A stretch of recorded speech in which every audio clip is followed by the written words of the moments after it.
দায়িত্ব হচ্ছে 24 ঘন্টা আপনাদেরকে দেখে রাখা।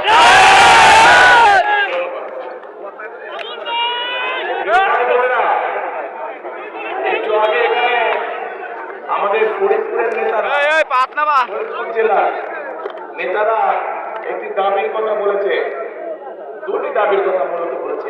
এক, এই ফরিদপুর শহরে সিটি কর্পোরেশন করা, এবং দুই, ফরিদপুরকে বিভাগ করা। শুনলাম নাকি? ঠিক শুনছি?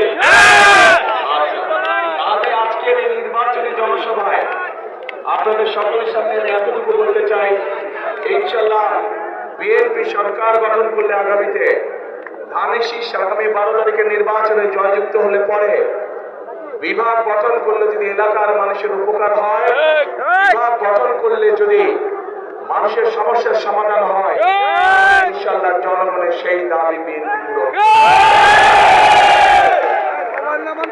প্রিয় ভাই বোনেরা, অনেক সমস্যার কথা শুনেছি।